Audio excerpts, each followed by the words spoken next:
So, good afternoon for us. For some of you, it's still good morning, and for some of you, it's good evening. That's good news, right? From the rising of the sun until the going down of the same, his name is to be praised. And, one of the highest forms of worship, if not the highest form of worship, is to study his word, to figure out exactly what he said. If you think about it, what there was an more old-fashioned saying where he's just hanging on every word. When you hang on someone's words, that says that you believe there's worth in the words. And if there's worth in the words, then there's worth in the person.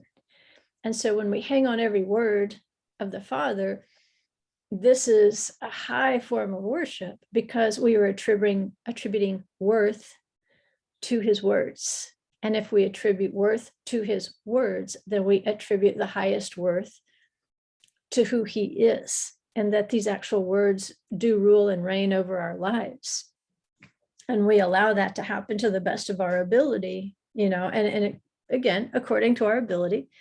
And so, like we were saying last week with the prayer, if you don't know the word, then you're going to have a very difficult time with that second type of prayer, which is lehit palel, to judge yourself. You don't have the measurement. You're simply judging yourself by what you think is right instead of what is right. And so the more we know his word, the more we know what is right. And therefore we can judge ourselves aright, if that makes sense. So let me share my screen with you. And like I told last night's class, the numbering, when I sent out the invitations, I was off again. It should have been 63 and 64, not 62 and 63. Eventually it'll sink into my brain what number we're on. And we're going to try to pull in some from the Torah portion this week and show, again, we're going to look at worship. What does it mean to worship? How does that relate to the feast? How does that relate to our refuge in a time of trouble? We just want to continue those themes. And I think I showed you this last week. I showed somebody this last week. How you can use a bilateral shoresh, which is the two-letter root, even though we know chagag is the verb form of to feast or to circle, and chagag or chag, the actual feast day, we chagag, actually we would chogagim, plural, at the chagim. We would cycle through the feasts. But I wanted to show you again how the chag becomes the refuge. And I think last week we pulled up the two-letter lookup so that you could see how that worked. Not in advancing a doctrine. That's the caution there. Don't use a Hebrew root, a Hebrew shoresh. Be cautious of using Hebrew letters in their symbolic meanings to advance a doctrine. There needs to be more than that. And again, you need to be in good company. I can't imagine a situation since Yeshua where a single individual would have permission to advance a doctrine. Even Peter warns us about that. It's not open to private interpretation, but you can be in good company. If you notice that something is there, that other scholars have also noticed this thing or applied this thing, you might have a unique little tweak on it, a little insight that maybe you can't find recorded anywhere. But that's the caution as we try things like, hey, let's pull up the bilateral shoresh and see what the related words are, see if we can build an understanding of this family of words. And so that's what we did last week.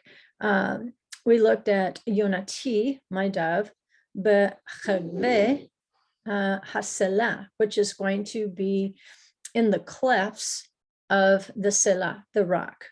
And we want to look at, now that we've looked at that word family, that we can see the cyclical or the round circling nature of Chag as a bilateral root. We want to look at a little play on word here, be Chag ve. We looked at it last night, and I tried to break it down in terms of, for non-Hebrew readers, how if you drop the vowels out, then, which is the way the Bible was originally written, it wasn't written with these pointings. And if you encountered a letter like Vav, you would have to already know whether you were vowelizing the Vav, like the pronominal ending, like shelo is his, shelah is hers. With shelo, you're using a Vav, but you're not pronouncing it as a consonant. You're pronouncing it with a vowel sound, be, shelo. In this case, if you take the possessive out, then it would be bechago, bechago. And so bechago would be in his feast. So this is where the play on word comes in. There's just so much beauty that is embedded into the Hebrew text. But again, I always caution yourself, don't let me advance a doctrine based on this play on words. Let this be something that is augmenting the plain sense of the text. So my dove in the clefts of the rock literally means what it means. My dove in the clefts of the rock. And we've looked at the different telescopic rocks that the dove may have sought refuge in through the ages, the dove being Israel. But if we use the play on word here and apply it, then bechago, it's my dove in his feasts, the rock. And we know the rock is Yeshua. And so this is why we associate Yeshua with the feast. The whole message of Yeshua, salvation, redemption, consecration, all these ideas that go along with the feast, these are embodied in the person of Yeshua. So in that play on word, you can see how, no, we don't advance a doctrine with these two letters, but can we more appreciate the work of Yeshua as the rock and as our refuge in the feasts? Absolutely. And it does become more delightful when we can read those things in there. So we're looking for a clue now. How can these feasts of Adonai be both a blessing and a refuge?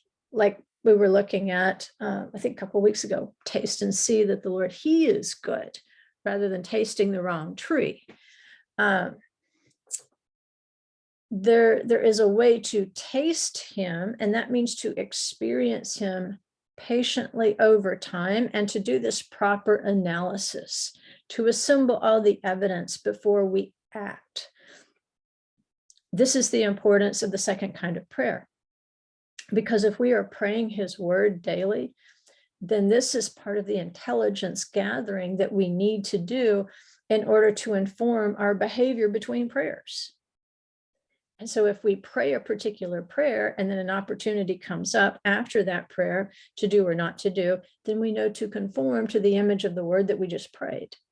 What have we done? We have acquired the information patiently through experience, and now we can actually experientially taste a behavior that is conformed to his image, whether it's to do something that he said to do or to refrain from doing something that he said not to do. And that kind of tasting is a tasting of life, where this is the contrast we get between the rich man and Lazarus. While Lazarus is tasting of life, sitting there at the table with Father Abraham, Isaac, and Jacob, the rich man is the dead man, and he is tasting death. He had the opportunity to taste life, to taste and see what was good, and to judge himself according to that word, and he refused to do that self-judgment. So one of the primary ways that we can taste and see that the Lord is good is to assemble at his feasts, bechago. Remember, you find your refuge, bechago, in his feast. And this is a time, again, where we behold his countenance, the Aaronic benediction, the Birkat HaKohanim. It's such an integral part of these feasts, where the priests pray this blessing over us. It's a blessing of resurrection. It's your resurrection song. And so as you attend each of these feasts, you're having an experience of resurrected life. And at the very same time, he's beholding your countenance, because he says to the dove, let me see you. Your countenance is lovely. And your voice, it's pleasant. So it's your obedience, your patient obedience, that is making your countenance lovely and your voice pleasant. He can behold these things. He can hear these things. What happens if you don't appear at the feast? Remember, if somebody's going to see your countenance, you have to appear. You have to be seen. You have to be experienced. Well, Deuteronomy 16:16 reaffirms that the feasts are something at which we appear. It's a place where we are seen. In the exile, it's less a place than it is a time that we are seen. If you are not seen at the feast, if you do not appear at the feast at the appointed times, then there is a loveliness in you that he is not permitted to behold. And that puts a lot of power in the will of a human being. Imagine when our Creator made us and he embedded that power in us to decide, at least for our mortal life, whether we would appear before him or not, whether we would withhold that countenance and that voice from him or not. And the feasts are special in that they take the I out of worship and they put the we into worship.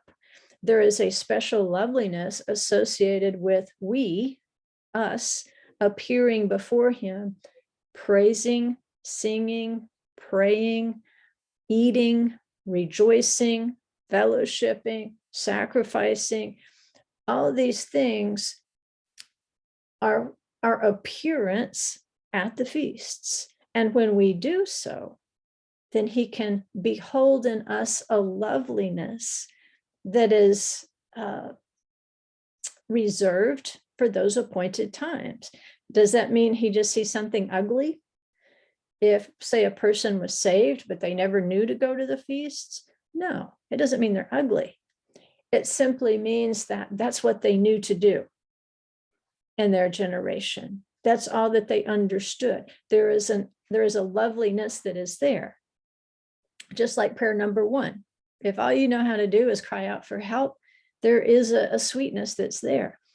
But there is this added element of experience, of remaining in his presence when we appear at his feast, because that's a loveliness and a sweetness that can only be experienced by the one who created us at his appointed times. In that respect, if we think about it, it's that way when we keep a commandment.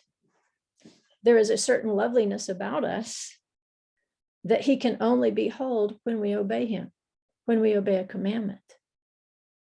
It's a loveliness that we don't have if we don't obey it. And so, again, it's not a salvation issue. Does he still love you? Yes, he does.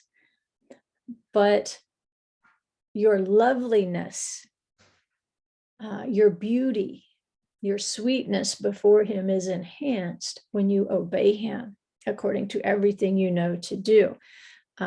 It doesn't mean you get penalized for those days in the journey where you didn't know what to do.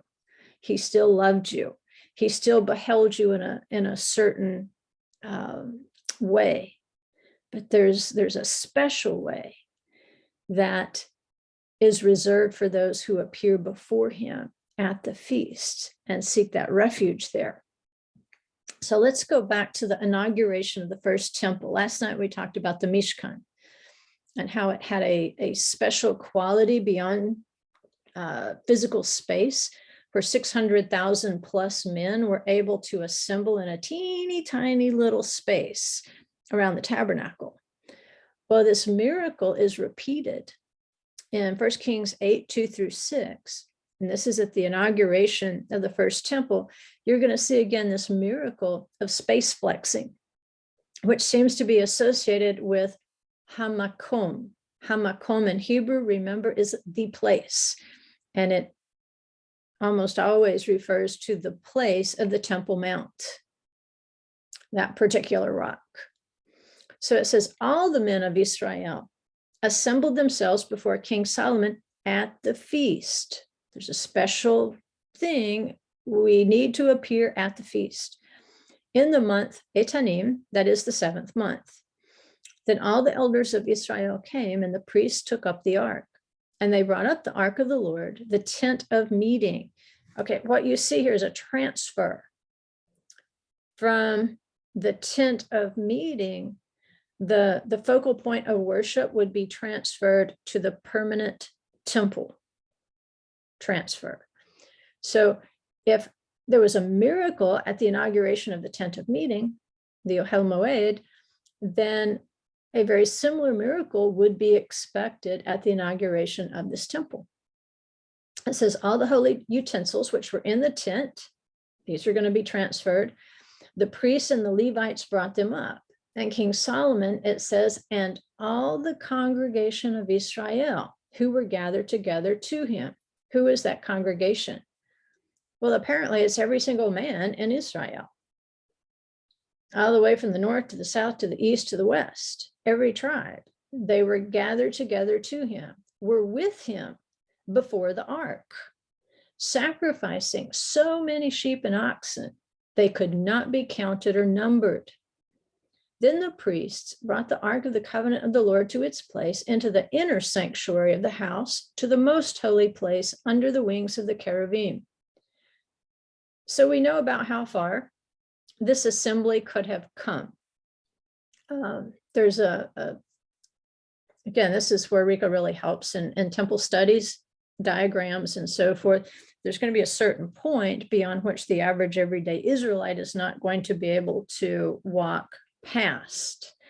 But up to that point, it looks as though every man in Israel was able to assemble around King Solomon and the ark until the priests and the Levites went beyond that threshold and actually installed it into the Holy of Holies under the wings of the cherubim. How can that happen? If it seems impossible for 600,000 men to assemble in the courtyard of the tent of meeting, then imagine how much more impossible it would be for all the men of Israel, plus all these sheep and oxen, that there's so many you can't even count or number them, who could occupy this space. And see, if they're sacrificing these sheep and oxen, if they're making this transfer of power, the suggestion is these now have to be slaughtered in the temple itself. You would no longer be able to make that sacrifice in any other place. And plus it's being transferred from the tent of meeting. So you can no longer sacrifice at the tent of meeting, you must sacrifice at the temple. So you have all these sheep, all these oxen, you can't even count or number them. Well, the temple itself was a finite space. If you've been to Israel, you've seen about how big the space is up on the Temple Mount. It's not infinite in the natural world, but in the spiritual world, when there is obedience and when we appear at the feast, a flexing of space, a flexing of the makom takes place. That's one reason, as we've been going through the Torah portions the last few years, we've pointed out these occasions where space and time are not constant. We tend to think of it as kind of, outer space sort of stuff. It is outer space. It's out of our space, but it's in his space, where when we are obedient, And especially when we assemble at the feast, there is a flexing of the natural world. It's flexing what it will accommodate in terms of those who are worshiping and their sacrifices that they bring to worship with. And we'll kind of toggle back and forth here. That was First Kings, and we'll toggle back and forth to the Chronicles, because it's you might get a little bit different information as you toggle back and forth, and that gives you a bigger picture.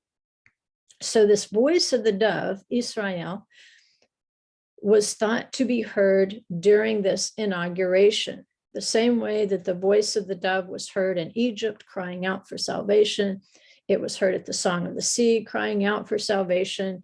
It was heard on the other side of the sea, praising and worshiping. It was heard at Mount Sinai. We will do and we will hear everything. At the inauguration of the tabernacle, this acceptance, this corporate acceptance of the service. And so here again, the voice of the dove, what held them together? Appointed times. These things are happening at significant appointed times. So the voice of the dove is most likely to be heard at times of prayer, which sacrifice has been kind of migrated since the temple was destroyed. It's been migrated into prayer. That's why so much of the prayer in the prayer books is preserving that temple service. You're most likely to have this voice of corporate Israel, the dove, to be heard during a feast day when they are assembled together for praise and worship and to commemorate his appointed time, his feast, because for them, that's the cranny of the rock.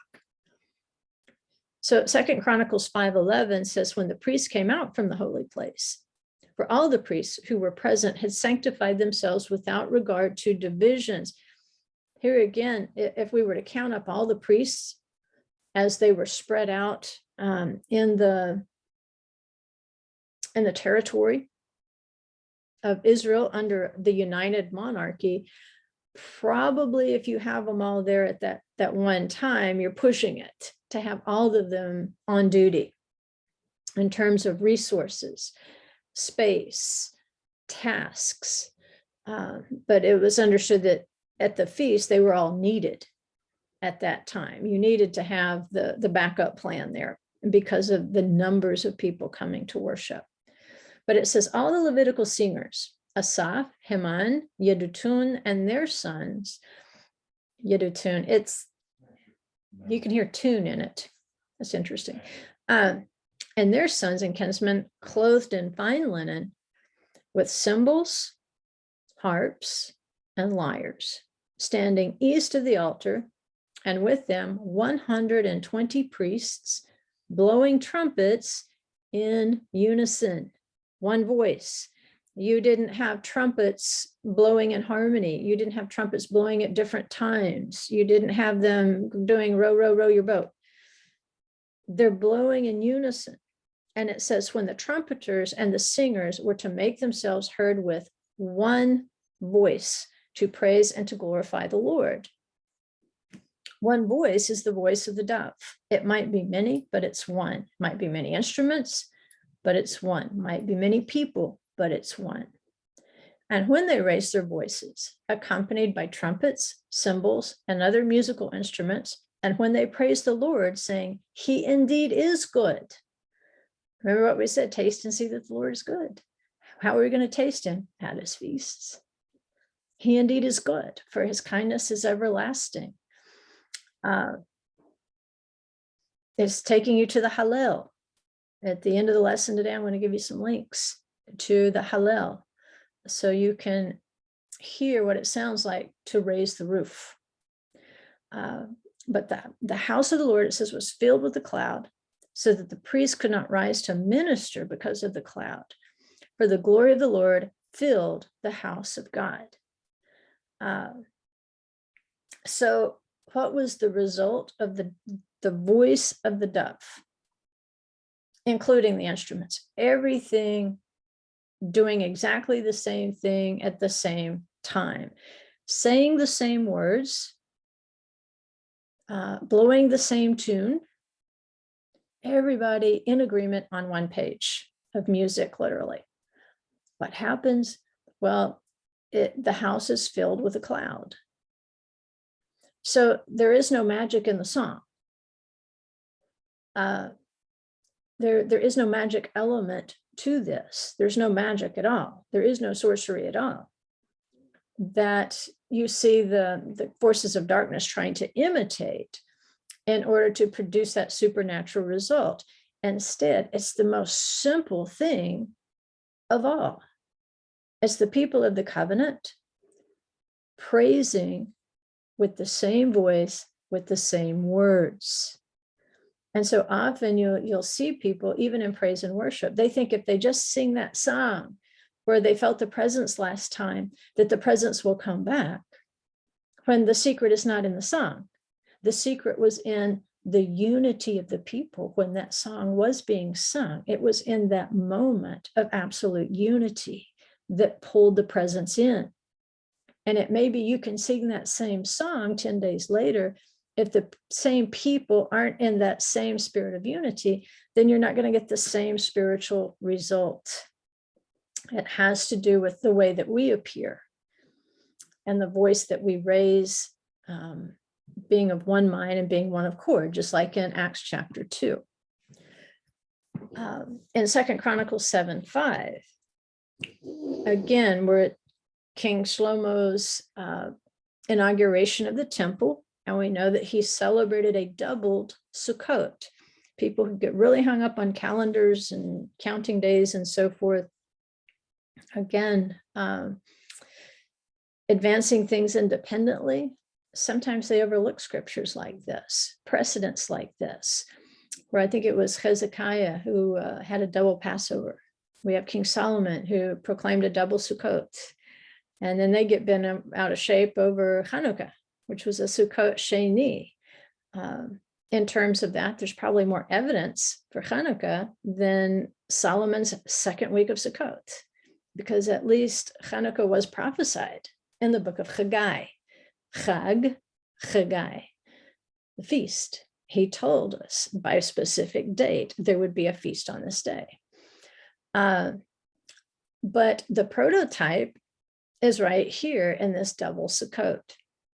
It says King Solomon brought the cattle offering of 22,000. Now there's a wonderful little hint in this cattle offering that he brings, because it says the cattle offering of 22,000.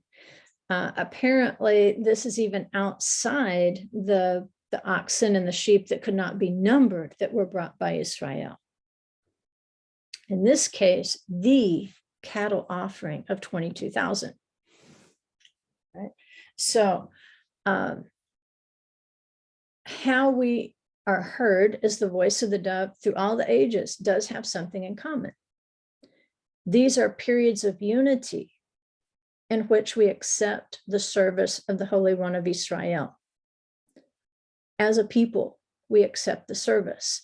And it's even more miraculous in this day and time because all the people are not gathered in one spot. Instead, they are scattered all over the world. This is the secret of the Chagim. This continues to be our place of refuge and our place of hiding. This continues to be the place where he can hear our voices raised with the rest of Israel, even though we might be separated from them by many, many, many miles and much geography. This is the opportunity, though, when we keep the feast, he allows us to raise the voice of the turtle dove and to respond to the voice of the turtle dove. The dove responds to the voice of the turtle dove, which the last turtle dove is King Messiah. In fact, it was actually his voice who was heard in these other messengers like Moses and Aaron and Joshua and Eleazar and Mordecai. It was truly the word, the living word, King Yeshua, whose voice was heard through these other turtle doves. He is the ultimate turtle dove. And so how do we respond to his voice? If we feel like we hear the voice of the turtle dove in our generation, if we feel like the tribulation is upon us, then we also understand he's asking us, let me hear your voice. And it means something specific. It means, let me hear your voice with all the other doves throughout the centuries. If he hears our voice at the Chagim, if he hears our voice on Shabbat, it is if you are miraculously resting atop the Temple Mount. It's referred to as a rock in Kiddushin 69a in the Talmud, because it's seen as the highest spiritual elevation on earth, not the highest geographically. In fact, they don't want it to be the highest geographically. But in spiritual elevation, what does it say? Beautiful for elevation or beautiful for situation. The joy of the whole earth. That is Mount Zion. It's representing to the world this realm beyond natural space and time, this realm that flexes, that can accommodate as many people, as many doves as who want to flock there at the time of the feast to lift their voices and accept the service of the Holy One. With this, we will do, we will hear. His mercy endures forever in the Hallel. And you can see this as a thread running through our Torah portion, which is Bo. Exodus 10:1 through 13:6, you'd want to read through the whole context. But as we pick a few of these out, we see one thing that keeps appearing over and over. And that's that as Moses goes to Pharaoh to ask for permission for the release of the Israelites, the one nugget that seems to always come up is he says, they need to go serve Yod-Heh-Vav-Heh. They need to go serve. They need to go worship. Service and worship are the same Hebrew word, avodah. Work, avodah.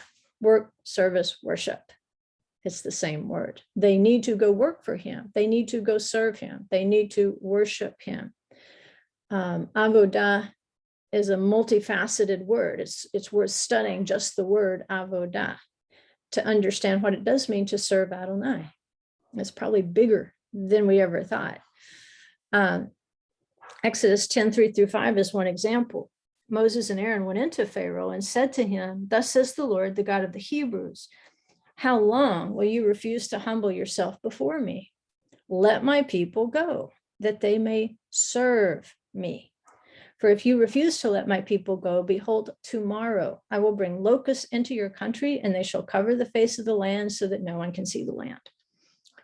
So as we are preparing, every generation should prepare for the bugs to come flying out of Abaddon, the plague to come flying out of Abaddon, as our locusts come into our country. How do we prepare? We prepare our dove voices. We prepare to serve him. We serve him where we are so that we may serve him when we go. That's how we prepare. And what is happening through these 10 plagues is that the dominant world power, Egypt, is being forced to release the children of Israel from the power of death, slavery, and idolatry, so that they can return to the land of promise. It's a process, guys. If we look at the pattern, I know the world, at least, certain number of people in the world think that if they just have this casual belief in a God of creation, that somehow when things get bad, they're just going to magically be transported to New Jerusalem and the streets of gold and so forth. But the scripture shows us a process. You have a visitor. You can't understand why he's not allowed to come in here. There's a process. Before you can go, you have to be released. How do you get there if you're still in bondage here? We are still in Egypt. We are still in Babylon. We are still in Rome. We are still in Greece. We are still in Persia. There are elements of those beast kingdoms that still hold us captive. And we have to be released. Those powers have to be broken over us even though we maintain our identity, we are not free to go where we would go right now.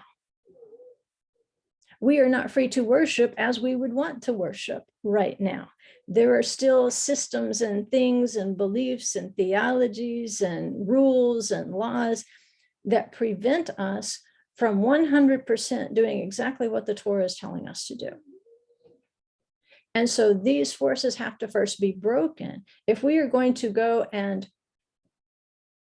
fulfill the idea of the voice of the dove, to call with the voice of the dove at the feast, at the appointed times, with one voice, one Israel, then first we have to be released from this power of death. At this point, if we die, we will die. The mortal body will die. The soul will be held in pretty good shape. The spirit, of course, but what happens to the body? It's going to decay. And so there's still powers that have to be broken. That's going to be, the power has already been broken. But it's like so many things in scripture. Once a process is initiated, it might be thousands of years before you see the fulfillment of that mechanism that was set in motion. So this power of death has to be completely broken at that time. We would see this probably as the resurrection of the dead, associated again with a feast, the Feast of Trumpets. The power of slavery. We're enslaved to all sorts of silly ideas. Just like the Israelites, they were enslaved to all sorts of silly ideas in Egypt. These powers need to be broken over us. They were enslaved to forms of idolatry. The scripture tells us they weren't, perfect in Egypt. They had descended to levels of idolatry. Well, if there's any claim that an idol might have over us, and it doesn't have to be a figurine, we can make idols of all sorts of things, especially sexual immorality.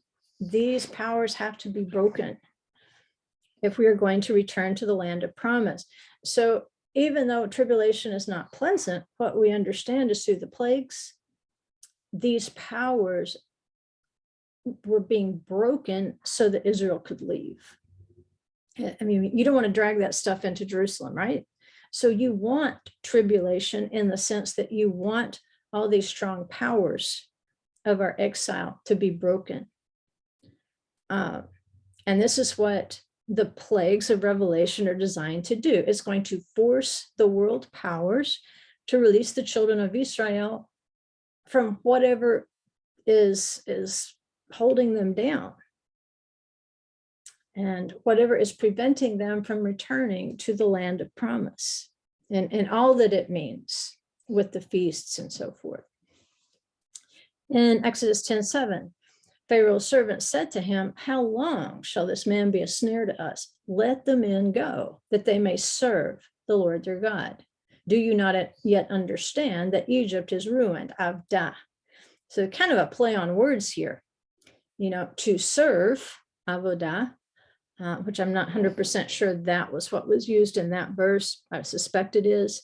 There's other words for serve, but avodah is service, worship. And then they say Egypt is ruined, avdah. And of course, avdah is to be lost, to be destroyed. And the permanent construct of it is abadon, which we see in the book of Revelation. And so the hold, any hold that Abaddon has over us, we can see that those powers in Revelation are being unleashed upon the world powers in order to break any hold that they might yet have over us. The world powers may as well admit, like Pharaoh's servants, let the children of Israel go, that they may serve the Lord their God. Do not prevent them. Quit oppressing them. It's about returning with the voice of the dove. 10:8 goes on and says, so Moses and Aaron were brought back to Pharaoh. He said to them, "Go, serve the Lord your God." But which ones are to go? Moses said, "We will go with our young and our old." Remember, at a minimum, it's the men of census age, basically, who are expected to appear at the feasts. Except in this instance, we know he's requesting that they be permitted to go into worship, Yod-Heh-Vav-Heh. And Pharaoh says, okay, who? He says, our young and our old, not just our men. He says, we will go with our sons and daughters and with our flocks and herds, for we must hold a feast to the Lord. He's telling them it's a feast. We want to go and we want to sing, we want to praise, we want to worship with one voice, we want to sacrifice with one voice. But Pharaoh said to them, the Lord be with you if ever I let you and your little ones go. Look, you have some evil purpose in mind. No, go, the men among you, and serve the Lord, for that is what you are asking. And they were driven out from Pharaoh's presence. So we can see here that Pharaoh says, okay, take the men. And Moses says, no, we're taking everybody. We're taking sons, we're taking daughters, we're even taking our livestock, because it's a feast to Adonai. Just like, remember the Israelites at the inauguration of the temple, they had so many sheep and oxen, you couldn't count them. Well, here Moses is foreshadowing that and say, hey, we have to take everybody. It's not just going to be the men in this case, because even though in the natural physical temple, the minimum requirement was for the men to appear, they would represent their households. It was never intended for there to only be men resurrected to the Garden of Eden, which is what these feasts are all about. It's that foreshadowing. It's allowing you to taste the Garden of Eden before you get there. And the ultimate plan, Moses is telling us right here, it's going to include our sons and daughters, and apparently even our livestock. I don't know if it's our literal livestock or if it's the sacrifices that we make. It can represent some other things too, but the focal point of it is a feast. Now, Moses doesn't tell us specifically which feast it is. The one he gets specific about, of course, is going to be the Passover. The ultimate Exodus, though, the ultimate one, the one in the future, this great Exodus, it's not just going to include the males. It's going to include the women. It's going to include the children. It's going to include the livestock, and it's going to include a feast. This will be the focal point of their Exodus, to go and to worship, to serve him. Ultimately, when that Exodus is close, how can we know it's close? There will probably be things in place. I don't know exactly how to word that. There will be things in place that would keep our children behind. This is going to be after they've attempted to kill the children, just like the pattern was they tried to kill the males on the birthing stools, and then they would throw the males into the Nile, thinking that if we just have the girls and women for ourselves as a possession, then Israel will lose its identity. We'll intermarry with them, and then Israel is gone at this point. And Moses says, no, it's going to be everybody, males, females, children, and even livestock. We're going to celebrate a feast to Adonai. So as we're looking for this ultimate Exodus, there should be a pattern of a routine by law killing of children, whether that's an order to kill them or whether it's a permission to kill them, I don't know. I can't make that call. But it will be preceded by a period of mass homicide against children.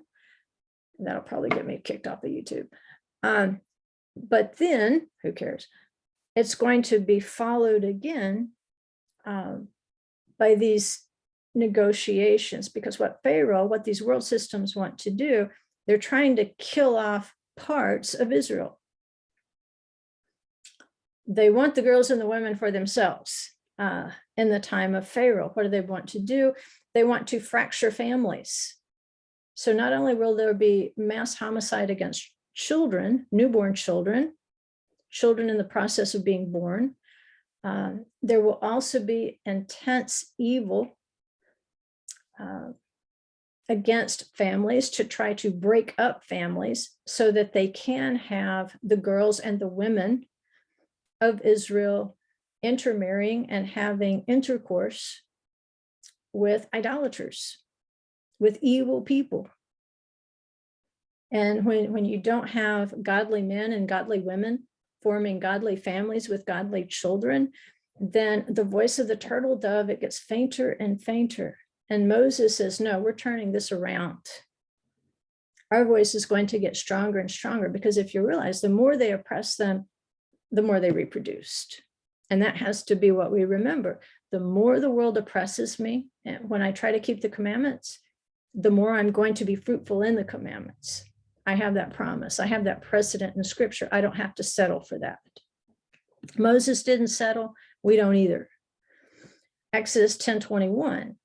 Then the Lord said to Moses, stretch out your hand toward heaven, that there may be darkness over the land of Egypt, a darkness to be felt. So Moses stretched out his hand toward heaven, and there was pitch darkness in all the land of Egypt 3 days. They did not see one another, nor did anyone rise from his place for 3 days. But all the people of Israel had light where they lived. Then Pharaoh called Moses and said, go, serve the Lord. Your little ones also may go with you. Only let your flocks and your herds remain behind. But Moses says, you must also let us have sacrifices and burnt offerings, that we may sacrifice to the Lord our God. Our livestock also must go with us. Not a hoof shall be left behind, for we must take of them to serve the Lord our God. And we do not know with what we must serve the Lord until we arrive there. In other words, Moses is saying, we are dedicating everything we have to his service. They say, okay, we'll destroy you economically. Take your family, but we'll destroy you economically so that you will starve. And Moses says, no, we're taking everything we have because we are dedicating everything we have. Every hoof of our homes is going to be dedicated to the service of the Lord. We don't know yet what he will require in terms of sacrifice. And so until we find out, we're taking everything. And this negotiation, Pharaoh at this point, we can see that he is certainly not a very good negotiator. Then he summoned Moses and Aaron by night and said, up, go out from among my people, both you and the people of Israel, and go serve the Lord as you have said. Take your flocks and your herds as you have said, and be gone, and bless me also.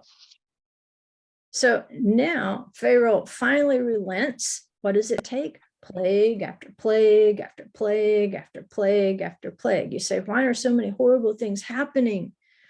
Well, plague after plague after plague after plague. The world systems are being broken in such a way that when we go free, our whole family's going to go. Don't give up on your kids. Don't give up on your grandkids. Don't give up on your grandparents, your aunts, your uncles, your friends, your coworkers that you have been interceding for. Don't you dare give up on them. You say, no, Pharaoh, I'm taking them all. You're not going to strip me of the important things that I need to be able to worship before you. And then it's all about worshiping at this feast. In 13:8, now that this release is coming through the death of the firstborn, Israel is being given instructions on how to maintain that voice of the dove.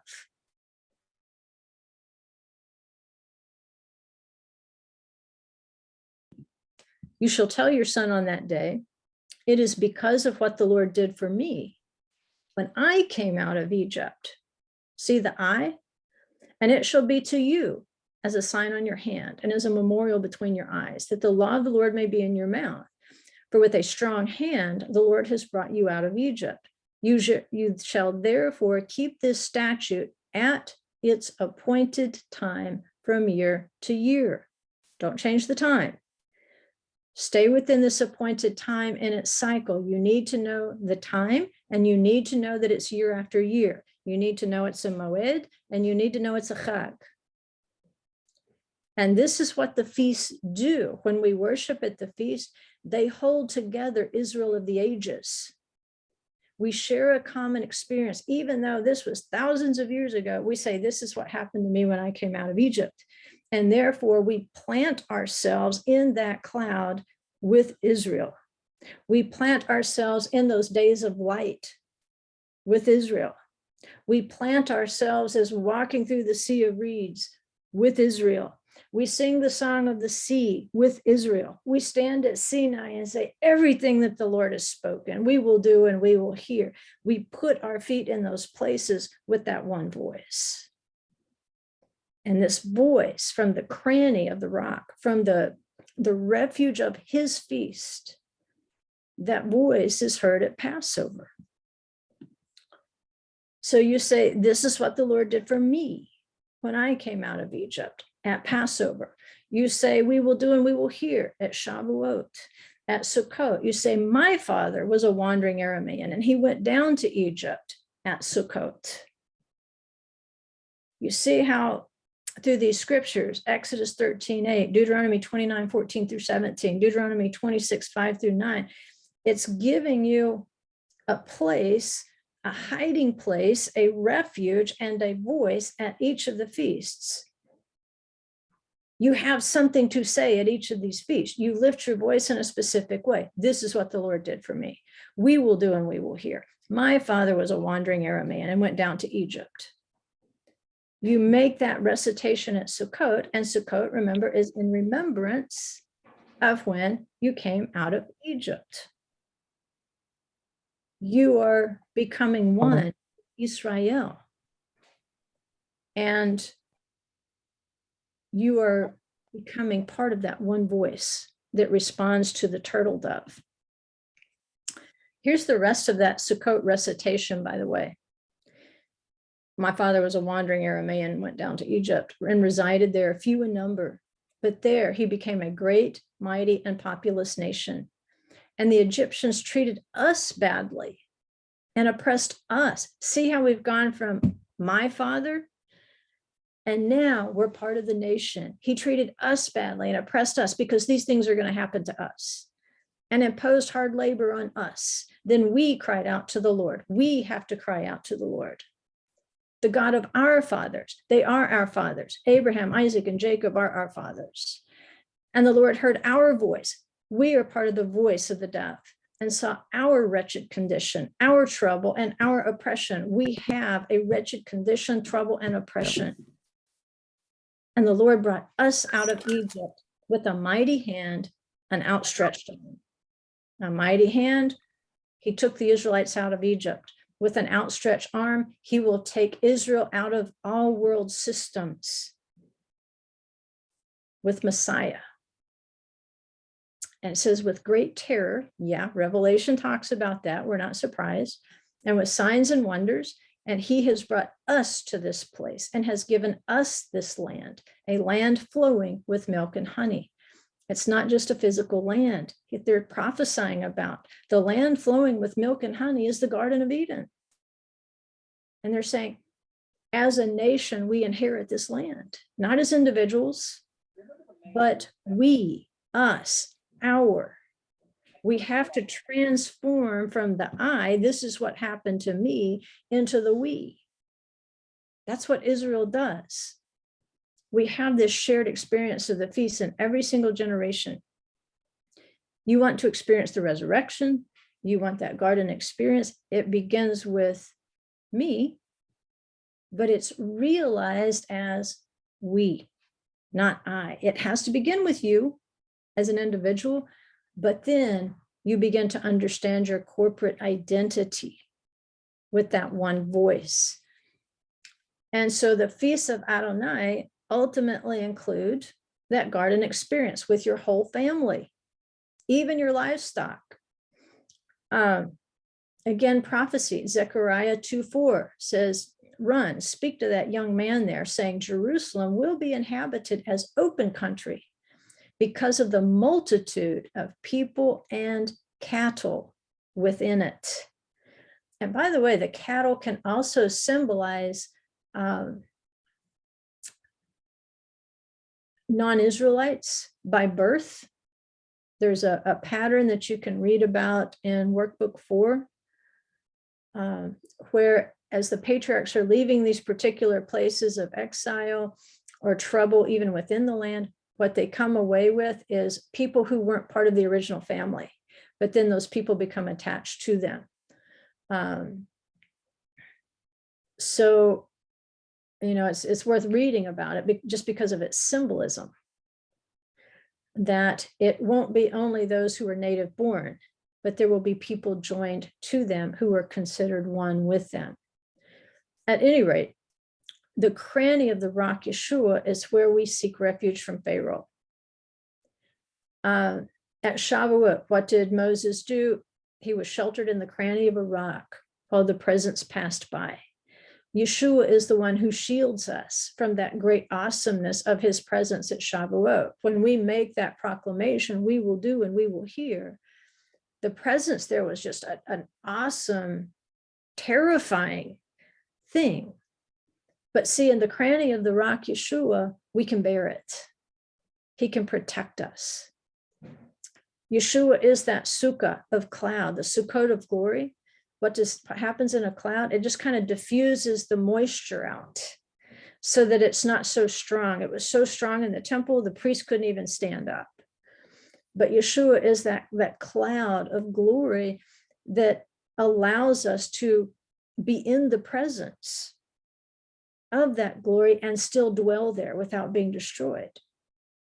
So when we sing songs of deliverance at the feasts, when we seek our refuge in the cranny of the rock at the feast, when we seek refuge on the rock, even though we're still singing with mortal lips and a mortal tongue and a mortal mouth, the songs that you sing at those feasts are ringing through eternity, past and future.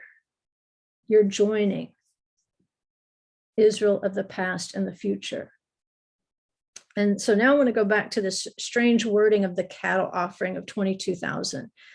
At the inauguration of the first temple at Sukkot, rather than just saying a cattle offering, the text says the cattle offering. Like we should know there was something specific about that cattle offering, that it wasn't just any 22,000, that it was the 22,000. So that drives us back to the Torah. This is where we find the proto-prophecies that might hint to us, is there a specific group of cattle that may no longer be needed as we make this transition from the temporary dwelling of the tabernacle to the permanent dwelling of the temple? Well, at this moment of transition from temporary shelter to permanent shelter, we go back again to the inauguration of the tabernacle. What did Israel see? They saw fire falling. They even saw the words of the shofar at Sinai, at Shavuot. When they received the 10 words with one voice, they also perceived the fire on the mountain at Sinai. So at the inauguration of the tabernacle, when they see the fire falling, it's not something that they haven't witnessed before.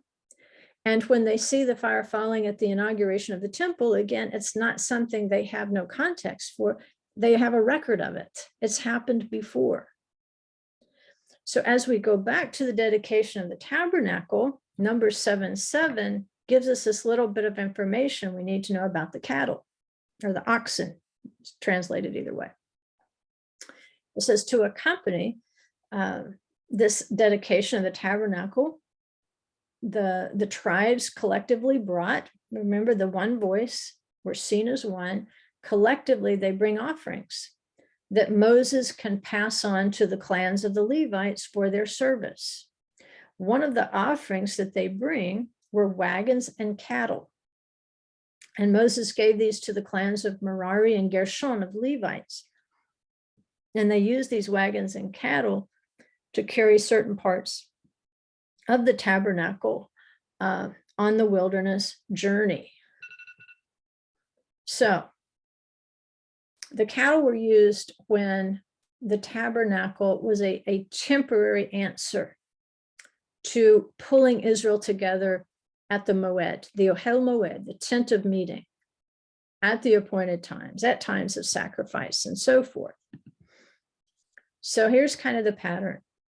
The appointed time arrives, sacrifices are made, the presence descends, the instruments play, and then the people respond with one voice. This seems to be the essence of serving Adonai that Moses is talking about. This is the evidence, this is the essence of worship. So 2 Chronicles 7:4 says, then the king and all the people offered sacrifice before the Lord. See the flexing that's occurring? You couldn't do this. There's too many people, but it's happening. King Solomon offered a sacrifice of 22,000 oxen. That's not exactly correct. It should say the 22,000 oxen and 120,000 sheep. So the king and all the people dedicated the house of God. The priests stood at their posts, and the Levites also with the musical instruments for the Lord, which King David had made for giving praise to the Lord, for his faithfulness or his mercy is everlasting. Whenever David gave praise, the priests on the other side blew trumpets, and all Israel was standing. So you see the collective here at the inauguration of the temple. You've got the collective, all the people offered sacrifice. All Israel was standing when the trumpets blew. The musical instruments are blowing as one. And what are the people saying? One thing, together. His faithfulness is everlasting. You might be more familiar with it in some translations as his mercy endures forever. It's part of the Hallel, by the way. And you can see here a pattern for why the Hallel is sung at the feasts, at the Chagim. But just imagine the impossibility of what the text is describing here. Not just the 22,000 oxen, but all the people bringing sacrifices. That time and that space could not accommodate that. But time and space in the Chagim are not as we know them now. They are a refuge. It's something outside of time and space as we understood. It flexes to accept whoever would like to worship at that time and lift their voices at that time to become part of the one voice of the dove. And one day, when we look back, we will realize that at the feasts, we were doing something outside of time and space. We felt time bound, we felt space bound. But we will look back and realize where we were sitting, where we were standing, where we were studying, where we were singing, where we were praying, where we were repenting, where we were rejoicing during these feasts. You will see where you were dancing. You will. We will see that we were tasting and seeing that Adonai is good with our ancestors in faith, that we were beyond time and space when we served him. We were experiencing life. We were experiencing a return to the garden. 2 Chronicles 7:3 says, all the sons of Israel sing, the fire come down, and the glory of the Lord upon the house, bowed down on the pavement with their faces to the ground. And they worshiped and gave praise to the Lord, saying, that wasn't it, Ozzy. They were not snoring. Saying, certainly he is good. Certainly his mercy is everlasting. They are singing here, praising with the Hallel. They are speaking with one voice. They're not each singing a different hymn. They're not all singing their favorite praise and worship song. They're not singing the two fast ones, one middle one, and two slow ones. That's not what they're doing. They're singing, they're praising with one voice. And this is the key to the Exodus from Egypt. If we have been keeping the feasts, then we have been practicing year after year after year to do exactly what we see the Israelites doing in the temple. Worship was the key to the Exodus. This is what, remember, the people did when Moses brought the message of salvation from Egypt initially. Moses was afraid they wouldn't listen to him, and instead they worshiped. And this is the key. Moses says, hey, look, we have to go and we have to worship with everybody and everything we have. If we will, year after year, keep the feasts, then we will understand what it takes of Israel to experience that release from those forces that are holding us back. And so the oxen, I keep teasing you with that. Habakar, you can see that there in the Hebrew text. Habakar is the oxen. King Solomon gave the oxen 22,000. Which the oxen is it referring to? We don't know exactly. But the suspicion here is that it's connected to the oxen that were given to the Levites to carry the temporary tabernacle in the wilderness.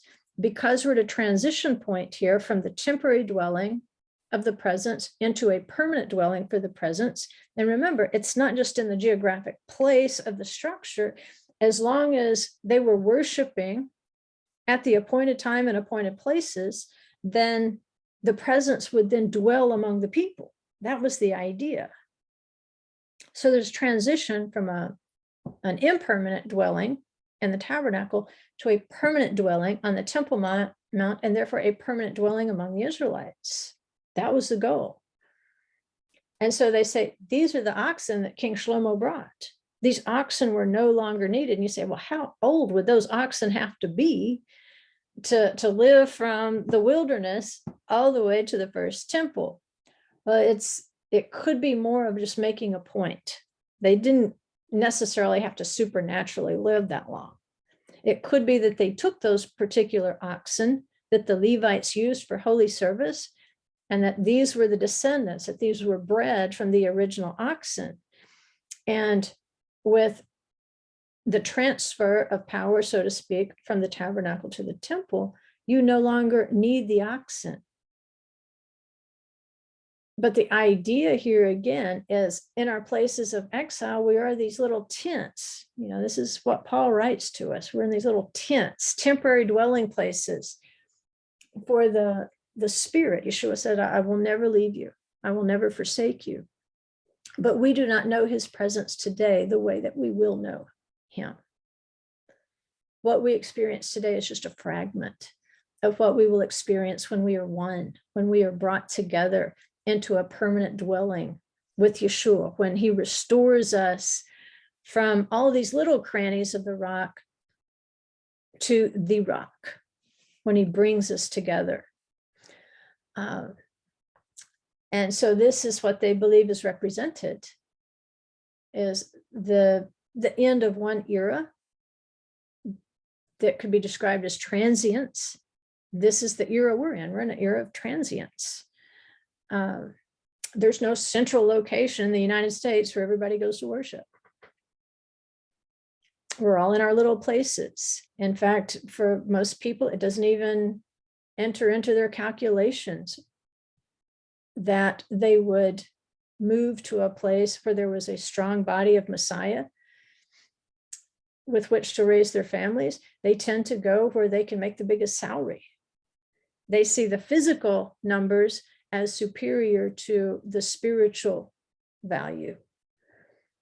And this is something I think that is changing within people who are turning to the Torah. We are beginning to value the spiritual treasure above the direct deposit and say, you know what, if I lose my children out of this, it wasn't worth the salary. You know, but it does. It represents this transition. They believe that's what the oxen offering represented. They would no longer be needed now that the permanent temple was there. There's all sorts of other symbolism. We could take that and apply. I thought of, did they represent the two temples that would be destroyed, but a third that would endure? because remember, Solomon did a double Sukkot. He did 2 weeks of Sukkot. Did each week represent the temple? But again, when he sacrifices the oxen, does that tell us that the third one will never be destroyed?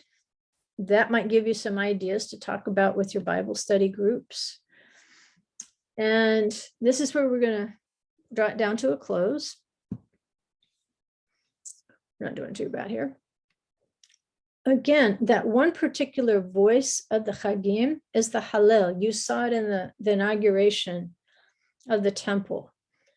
We continue to, if we don't know how to sing it, we at least pray the Hallel at the feast. You should be, Hallel is Psalm 113 through 118, I believe. And so it's believed that when the many voices of Israel are raised to sing the Hallel, tradition tells us that it breaks open the roof and it resounds through the heavens, that our voices will never be heard in such a resounding way in the heavens as when we gather together at the feasts in the cranny of the rock and we raise our voices to sing Hallel the way that they sang it at the inauguration of the temple. They say it breaks the roof open. Which roof? Which house? Which now we're going to circle back to Gog, right? That's why I started out the lesson last night with a reference to the 3 wars against Gog. Eventually, Gog has to be broken. How do we break the enemy? Well, worship on our end. The chief prince of Meshech and Tubal that makes war against Israel apparently 3 times is called Gog. The Hebrew word for roof is Gag. It's spelled with a double gimel. And if you're not familiar with your Hebrew letters, a gimel represents a camel, which is gamal, and a rich reward. They say the appearance of it is a rich man running, to give charity to somebody with his riches to share it. And so the camel, kind of being the ancient truckers of that time period, they represented the commercial system of ancient times, transporting the goods and so forth. And so there is an element of Gog that shows double reward, double riches, and so forth. And that's one of the problems with Babylon, remember, is she's addicted to her riches, to her conveniences, to all her good smelling things, good feeling things, good tasting things. We can taste and see that Adonai is good and we will have blessing, but those things must be kept in balance. But Gog or Gag, you've got a double gimel. You might have too many riches in the same word. So I put this in Hebrew so you could see what I'm talking about. Gog, you've got Gimel, Vav, which represents a man. Vav has a value of 6, and it's the number of a man, and the beast, because they were created on the 6th day of creation. So you've got Gog, riches, man or beast, and Gimel, riches, man or beast, riches. So the man or the beast has surrounded himself with riches. Again, we're not advancing doctrine here. We're saying this is a symbolism that might enrich our understanding of how we raise the roof at the Chagim. Now, if you want to spell roof, it's just plain old Gag. It's Gimel Gimel. It doesn't have the Vav in between them. There's no man or beast in between them. It's just a roof. So Gog, he can be a man enclosed by 2 camels or enclosed by double wealth. The first mention of Gag, which, we call it a roof. It can just be a covering, not just a roof. We first find that in the instructions to build the altar of incense, which remember lifted the praises and the prayers of Israel to the heavenly throne. We even read about that in the book of Revelation, the prayers of the saints. So the first mention of Gog is in a positive sense, that it represents the corporate prayers of the people of Israel, which we raise particularly at the Chagim, and it lifts those praises and prayers up into the heavenlies. It's Exodus 30:1-3. It says, you shall make an altar as a place for burning incense. You shall make it of acacia wood. Its length shall be a cubit, its width a cubit. It shall be square, and its height shall be 2 cubits. Its horn shall be of one piece with it. You shall overlay it with pure gold, its top and its sides all around, and its horns, and you shall make a gold molding all around for it. That's the incense altar. And then it refers specifically to its top. That's its Gog. So I put it down, that little phrase, and overlay it with pure gold, its top. I tried to translate it more literally into English as, and overlay it, clean gold. If you take the vowels out, his roof. His roof. What is this incense doing? It's taking your prayers and it's just busting through the roof of heaven. When we pray corporately, it's powerful. So in the Hebrew, V'tzipita oto zahav tahor et gago. Gago. Gog, roof. Gago, his roof. Now, the translation is its top, but gago as a pronominal ending is his roof. It's showing us that when we do raise the Gog at the Chag, then we defeat Gog with our golden voices of prayer. Praise and worship at the feast bust the roof open, and our praises penetrate all the way into heaven. So I'm putting some links right here for you to look at for right now. They will be in the link email that I send you here after class. And I picked 2 of them. I picked one of the men doing the Hallel at the Kotel and during a feast. And then I picked another one of them doing the Hallel during Sukkot in the Great Synagogue in Jerusalem. Some of you went there with us, I think, on the last tour.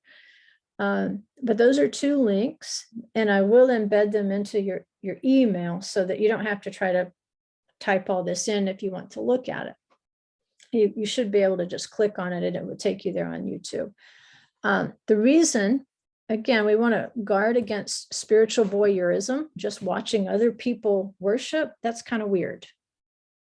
You see it all the time, but it's still weird. It's still creepy just to stand and watch other people worship.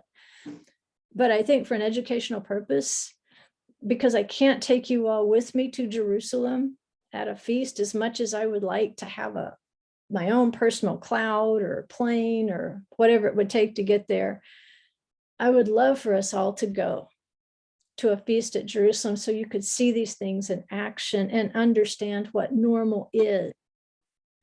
We're doing the best we can in the cleft of the rock where we are, just to get a taste of a feast in the place, knowing how close, knowing how we're busting open the roof of heaven when we praise corporately at these feasts. The next best thing is to hopefully encourage you and say, okay, if you were there, which is going to be primarily men, it doesn't mean that there's not something similar going on over on the women's side. It's typically not as loud, and it's typically the younger ladies, typically the unmarried young ladies that do more of the dancing and singing and so forth on the women's side. But it's, to get it videoed, sometimes it has to be on the male side, and it's going to be much louder, much easier to see. So as you watch that, please don't just be a spectator. I want you to look for specific things. I want you to look at how, yes, from a distance, especially from a cultural distance, they all kind of look the same to you. But I want you to pay close attention, because as they worship, you will begin to recognize them as individuals. You will begin to see even their personalities shine through, even though they're all singing the same words and the same lies. They're all going in the circle. You will nevertheless, if you give it a few minutes, if you give it the full 20 minutes on the first one, as those men are praising and worshiping and dancing and rejoicing, you will see how so many individuals become just one voice. And when all those individuals become one voice, you can feel them raising the roof and those prayers reaching to heaven. And hopefully it will put that yearning in your heart that you will never forget where home is. And as much as he has made a way out of everlasting mercy to allow you to cry out to him from wherever you are right now in your little tent of meeting moving around. When you cry out, you're part of that. When you praise at the feast, you were part of what they are doing, and you are part of what they are doing ages past and ages in the future. They might look different than you, but they are you. They are we. They are us. So I'm gonna, maybe Melinda left me some directions.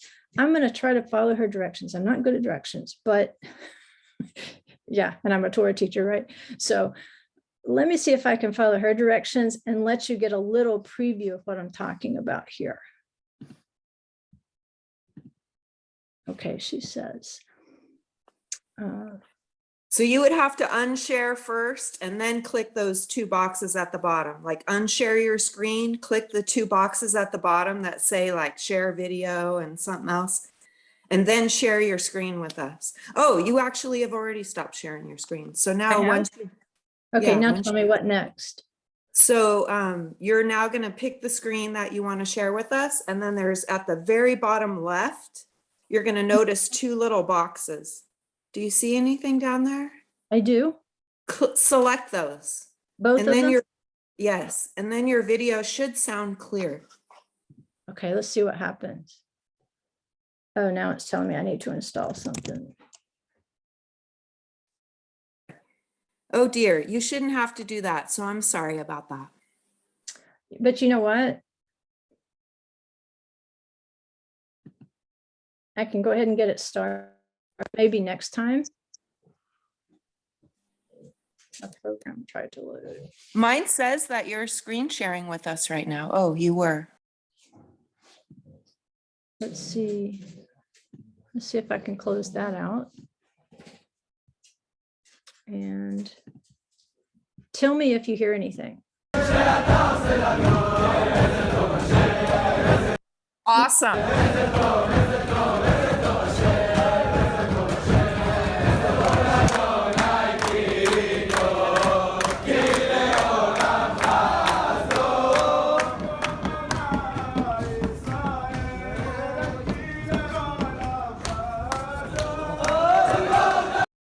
I'm going to fast forward a little bit.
Okay, that just gave you a little. Did that really work? That was awesome. That was great. Okay, great. I've learned something new. Thank you, Melinda.